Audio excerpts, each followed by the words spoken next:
करने जा रहे हैं कि हम 13 तारीख के दिन हम फार्म हाउस को जाएंगे और वहां पर जाकर मस्ती करेंगे। तो मैं उनसे कहना यह चाह रहा हूं कि भाई अगर आप फार्म हाउस चले जाएंगे, और उनका बोलना यह भी है कि अरे भाई हमारे 3-4 वोट से क्या होता, मजलिस तो जीतने वाली है। मैं उनसे ये अर्ज करना चाह रहा हूं, और जो लोग ये भी फैसला कर रहे हैं कि भाई हफ्ते के दिन 11 तारीख है और 11 के दिन 5 बजे इंतखाबी मुहिम का अख्ताम होगा, 12 को इतवार है और 13 को पीर है, तो हम 3 दिन की छुट्टी मनाएंगे। मेरे भाई, यकीनन मजलिस की कामयाबी हैदराबाद पार्लिमानी हल्के से होगी इंशाअल्लाह ताला। मगर अगर आप अपने वोट का इस्तेमाल नहीं करेंगे तो आप क्या पैगाम दे रहे हैं? आप क्या पैगाम दे रहे हैं उन ताकतों को जो इस मुल्क को हमेशा के लिए बदलना चाहते हैं? ये जो पार्लियामेंट का इलेक्शन है हमारे मुल्क की तारीख का सबसे अहम और खतरनाक और तारीखी इलेक्शन होने जा रहा है। अगर आप वोट का इस्तेमाल नहीं करेंगे तो आप तारीख का हिस्सा बन जाएंगे और किताबों में भी तुम्हारी तारीख का जिक्र नहीं होगा। अगर आप वोट का इस्तेमाल करेंगे तो आप एक नई तारीख रकम करेंगे, जिससे आप इस मुल्क को बचाएंगे, अपने घर को बचाएंगे, अपनी तहजीब को बचाएंगे, अपनी सियासी ताकत को और मुस्तहकम करेंगे आप। तो ये दिमाग से निकाल दीजिए कि मैं वहां चला जाऊंगा या ऐसा कर दूंगा। और याद रखिए, अगर कल तुम्हारे सामने और हमारे सामने बिल्किस बानो आ जाए और तुम वोट नहीं डालोगे तो बिल्किस बानो यही समझेगी कि तुमने वोट मोदी के खिलाफ इस्तेमाल नहीं किया, उस मोदी हुकूमत के खिलाफ तुमने वोट इस्तेमाल नहीं किया जिसने मेरी इज्जत लूटने वालों को, जिसने मैं हामिला थी मेरी इज्जत लूटी, मेरे सामने मेरी 3 साल की बेटी का कत्ल कर दिया, मेरी माँ और मेरे रिश्तेदारों की असमतेजी करके उनको कत्ल कर दिया। मैं रात भर बरहाना हालत में खेतों में छुपकर, सुबह में मुझे लोगों ने कपड़े दिए तो मैं जाकर किसी एक कैंप में गई। और वो बिल्किस बानो को तुम क्या जवाब दोगे जिसको मोदी की हुकूमत ने उसकी असमत रेजी और उसकी बच्ची और उसकी मां का कत्ल करने वालों को रिमिशन पर छोड़ दिया? क्या आप ये आपके सामने नहीं है? क्या आप इसके लिए वोट नहीं दे सकते? आप क्या वोट नहीं देंगे तो बताओ। आज तुम्हारे घर अल्हम्दुलिल्लाह आबाद है, शादाब है, मगर उनके घर जो बुलडोजरों से तोड़ दिए गए, क्या तुम उनकी तकलीफ को महसूस करके मोदी की हुकूमत के खिलाफ वोट नहीं दोगे? बीजेपी के खिलाफ जिनको झूठे इल्जामों में एनकाउंटर कर दिया गया, गोली मार दी गई, क्या तुम वोट उस वक्त दोगे जब तुम्हारे पेट में और पैर में दर्द होगा? क्या तुम वोट उस वक्त निकल कर दोगे? पोलिंग परसेंटेज उस वक्त बढ़ेगा जब बुलडोजर तुम्हारे घर के सामने आकर खड़ा हो जाएगा। बताओ आप क्या फैसला करने वाले हैं? आप वोट नहीं देंगे, नहीं मजलिस जीत जाएगी, यकीनन मजलिस जीतेगी इंशाअल्लाह ताला। मगर आपका रोल क्या होगा उसमें बताओ।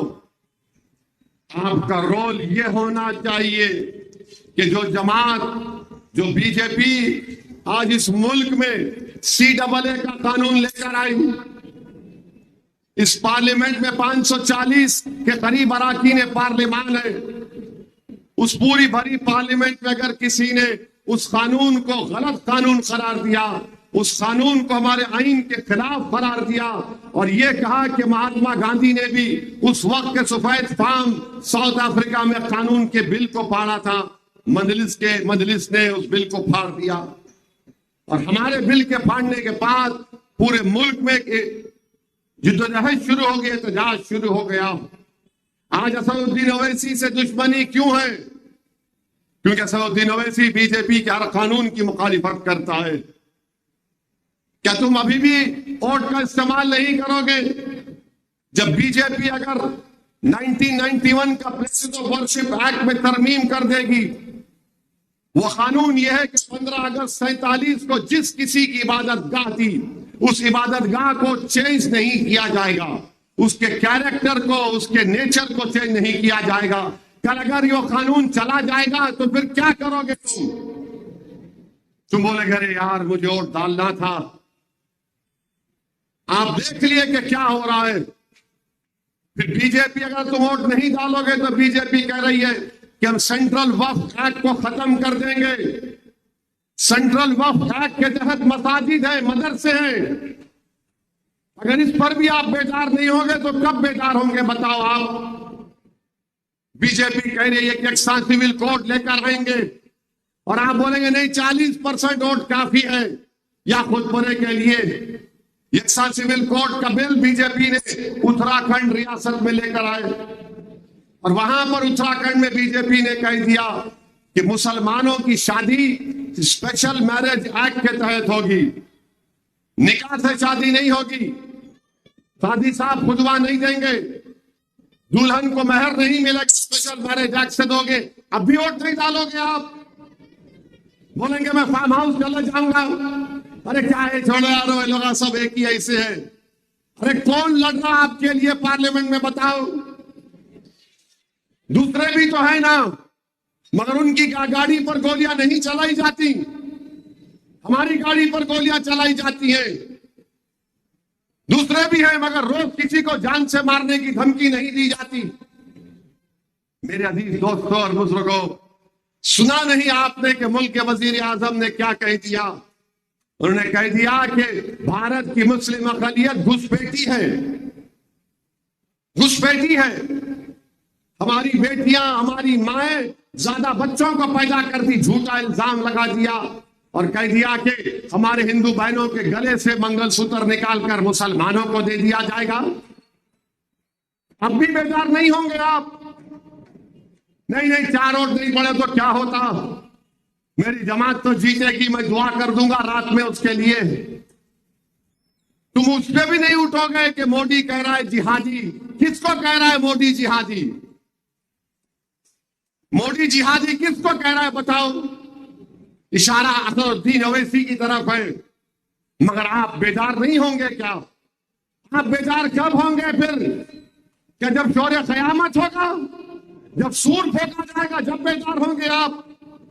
अरे खुदा की कुदरत पुकार पुकार कर कह रही है, अगर आपके पास एक जिंदा दिल है, जो आपके पास है, सोचने समझने की सलाहियत आपके पास है, तो वो कह रही है कि देखो ये जो बीजेपी की उम्मीदवार है वो एक इबादतगाह की तरफ तीर फेंकने का इशारा कर रही है। उस पर भी बेजार नहीं होंगे आप। नहीं 40% वोट परसेंटेज काफी है मेरा। अरे मेरे लिए नहीं, अपने लिए बेजार हो जाओ। मैं अहम नहीं हूं, आपका मुस्तकबिल अहम है, वतन अहम है, हैदराबाद अहम है, हैदराबाद का चैन सुकून अमन अहम है, इबादत गाह अहम है, हमारी तहजीब अहम है, हमारी शनाख्त अहम है, हमारा वजूद बाकी नहीं रहेगा। फिर कब उठोगे तुम? मेरे अजीज दोस्तों और बुजुर्गों, ये उठने का वक्त है। सब चीजों को बाजू रखिए। सिर्फ हैदराबाद से मजलिस को कामयाब नहीं करना है, बल्कि इन तमाम चीजों पर नजर रखकर वोट देना है मजलिस के लिए। हिजाब का खतरा है। बीजेपी के उम्मीदवार कहती है कि हिजाब क्यों? हिजाब को रोक दिया जा रहा है। मेरे अजीज दोस्तों और बुजुर्गों, मेरी आप कदमन गुजारिश है कि कोताही मत करिए, अपने वोट का इस्तेमाल करिए। और वजीर आजम ने जो भाषण दिया है, तकरीर की है, कितने लोगों को तकलीफ है। क्या वो रिकॉर्डिंग प्ले कर सकते? लगाओ, सुनाओ जरा क्या बोले, सुनो नरेंद्र मोदी। क्योंकि मैं जब तकरीर में कह रहा हूं तो मजलिस के मुखालिफिन बोल रहे, शुरू हो गए लोग जज्बात में लेकर आ रहे। अरे तुम बहरे होंगे, तुम अपना जमीर बेच दिए होंगे बीजेपी के दफ्तर पर, मगर अगर कोई वजीर आजम इस तरह से 130 करोड़ जनता का वजीर आजम, अवाम का वजीर आजम ये कह रहा, लगाओ मियां लगाओ, सुनाओ। और पहले जब उनकी सरकार को उन्होंने कहा था कि देश की संपत्ति का पहला अधिकार मुसलमानों का, इसका मतलब ये संपत्ति इकट्ठी करके किसको बांटेंगे? जिनके ज्यादा बच्चे हैं उनको बांटेंगे। घुसपैठियों को बांटेंगे। क्या आपकी मेहनत की कमाई का पैसा घुसपैठियों को दिया जाएगा? ये कांग्रेस का मैनिफेस्टो कह रहा है कि माता और बहनों का सोने का हिसाब करेंगे, उसकी जड़ती करेंगे, जानकारी लेंगे और फिर उस संपत्ति को बांट देंगे और उनको बांटेंगे जिनको मनमोहन सिंह जी की सरकार ने कहा था कि संपत्ति का पहला अधिकार मुसलमानों का है। भाई बहनों, ये अर्बन नक्सल की सोच मेरी माताओं बहनों, ये आपका मंगल सूत्र भी बचने नहीं देंगे, यहां तक जाएंगे मैं कहने गया। ये सुन लिया आपने, ये इनकी आवाज है, मेरी आवाज नहीं है। ये कोई एआई टेक्नोलॉजी से आवाज नहीं बन रही है, ओरिजिनल आवाज है। नरेंद्र मोदी कह रहे कि हम घुसपैठी है।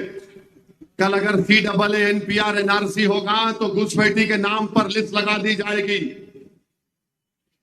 आपको इस इलेक्शन में अपना वोट का पूरा इस्तेमाल करना है। आप बताइए, आप घुसपैठी हैं? आप लोग आप घुसपैठी हैं? आप लोग आप इस भाई शहर, इस मुल्क के अव्वल दर्जे के शहरी है नहीं। आप लोग क्या हम पाकिस्तान से आए, बर्मा से आए, अफगानिस्तान से आए, श्रीलंका से आए, कहां से आए? हम यहीं के हैं। वजीर आजम बोल रहे घुसपैठी और बोल रहे कि हिंदू बहनों के गले से मंगलसूत्र उतार कर हमको दिया जाएगा। नरेंद्र मोदी, हम गरीब जरूर हैं मगर हम गयूर भी हैं।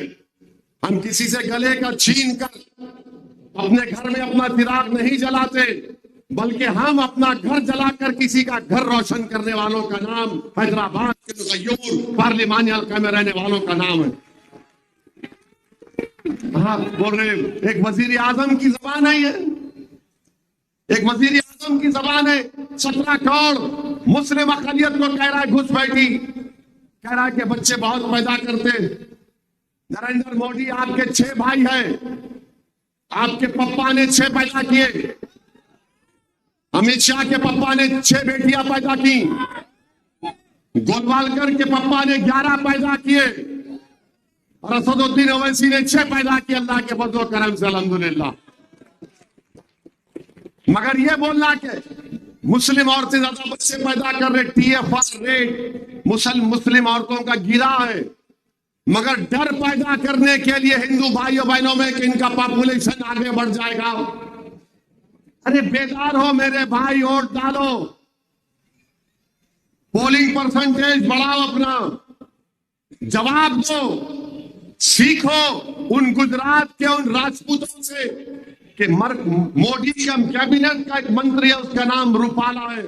रूपाला ने तकरीर में गुजरात के राजपूतों के बारे में कुछ बकवास बक दी। 1 लाख का उन्होंने जुलूस निकाला और तय किया कि हम बीजेपी का मोदी का साथ नहीं देंगे, हमारे जज्बात को ठेस पहुंचाई गई।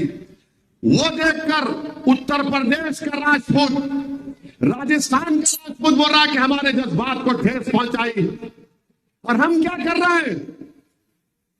ये वजीर आजम तौहीन पे तौहीन कर रहा है और हम देख रहे हैं, खामोश बैठे हैं। मेरे भाई, आपको हरकत करना पड़ेगा और हरकत क्या है कि 13 के दिन पतंग के निशान पर बटन दबाना पड़ेगा।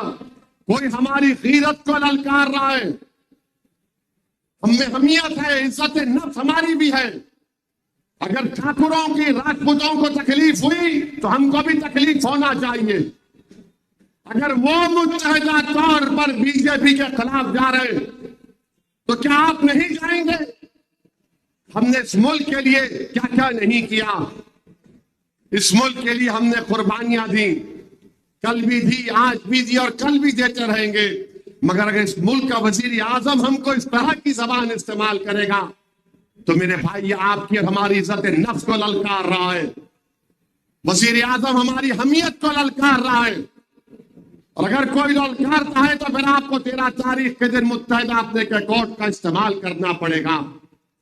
मैं हमारे भारत के उन दलित भाइयों से कहना चाहूंगा, उन बैकवर्ड क्लास के भाई बहनों से कहना चाहूंगा इस मुल्क के आईन और संविधान से मोहब्बत करने वालों से कहना चाहूंगा, ये मोदी का जो नारा है ना 400 पार, ये 400 पार अगर इसको मिलेंगे तो फिर आईन खत्म हो जाएगा। हमारे दलित भाइयों बहनों, तुम्हारा तहफुजात, तुम्हारा रिजर्वेशन खत्म हो जाएगा। बैकवर्ड क्लास के भाई बहनों, आईन का बेसिक स्ट्रक्चर चला जाएगा।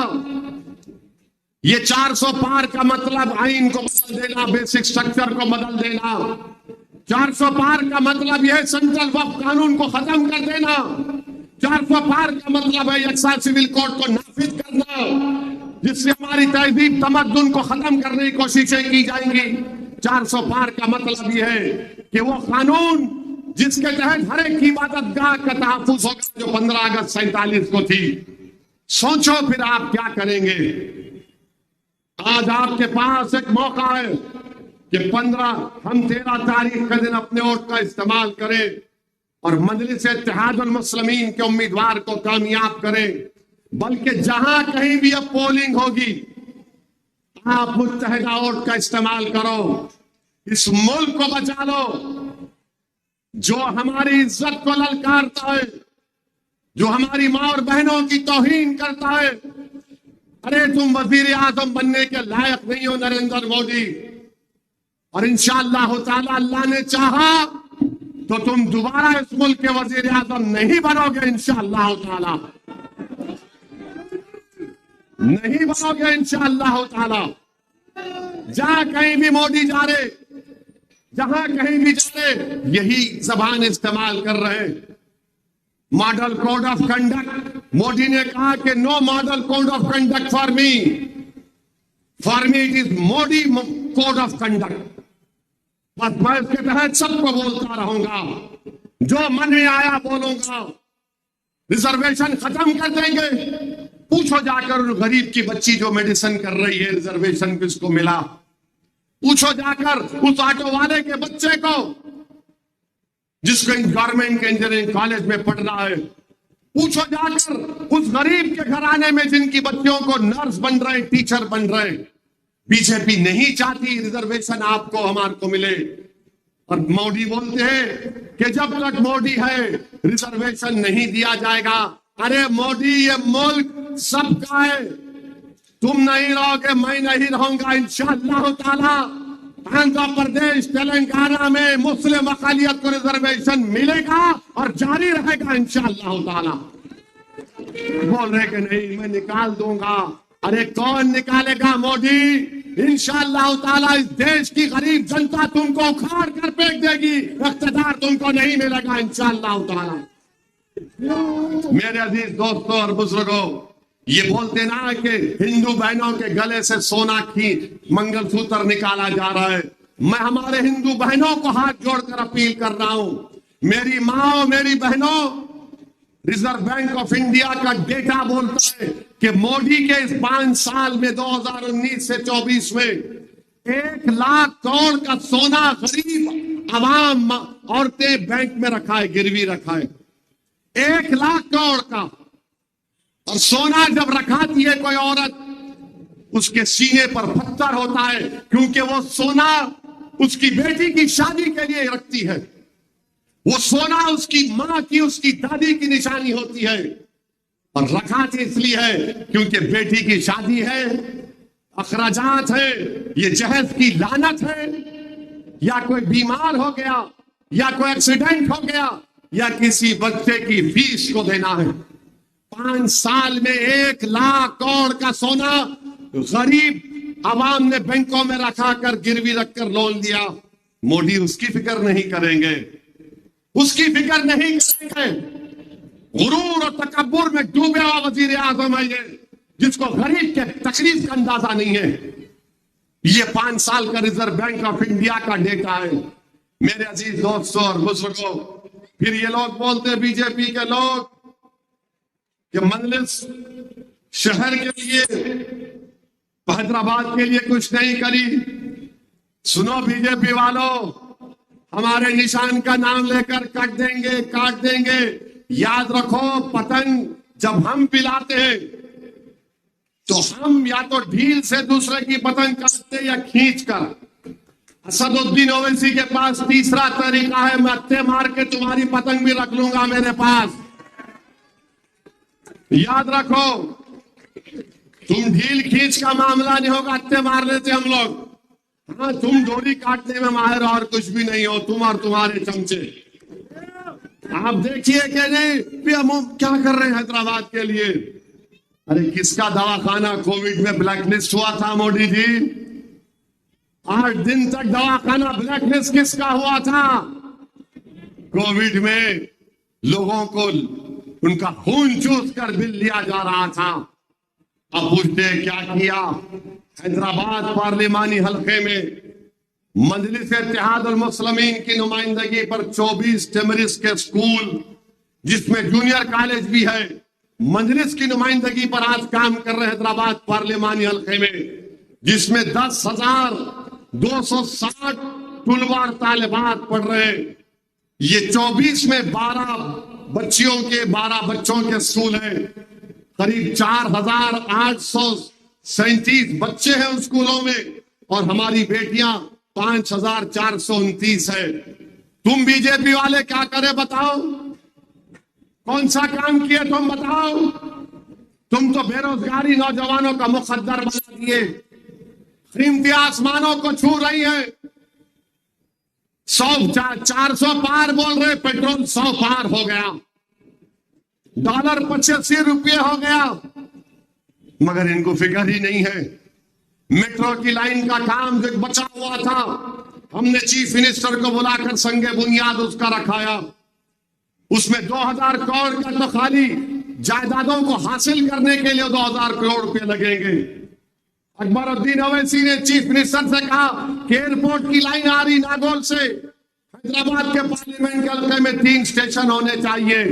एक ओवैसी हॉस्पिटल के पास संतोष नगर चौरस्ता, एक आपका ये कंचन बाग के पास, तीसरा चंद्रायन गुट्टा, और यहां से वो ट्रेन जाएगी सीधा एयरपोर्ट को। ये मजलिस ने किया।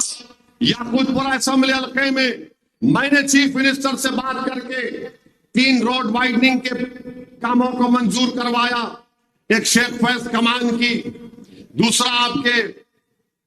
दूसरा कौन सा है वो, नागाबोली का, और तीसरा है हमारे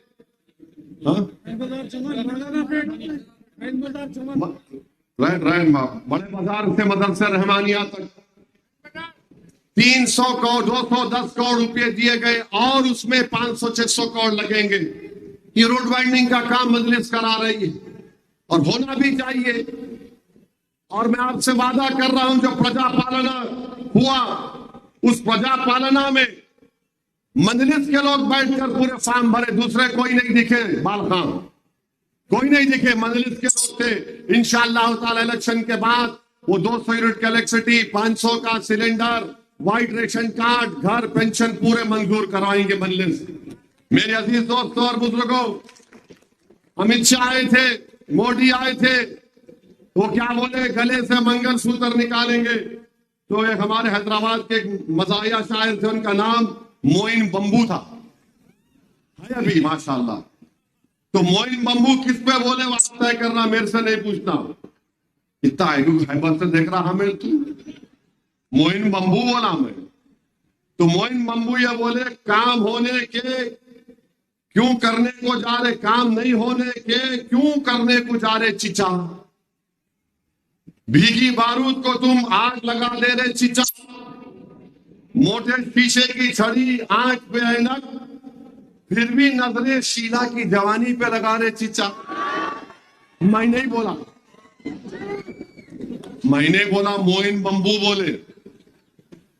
अब इनका जवाब कैसा देंगे आप देखो।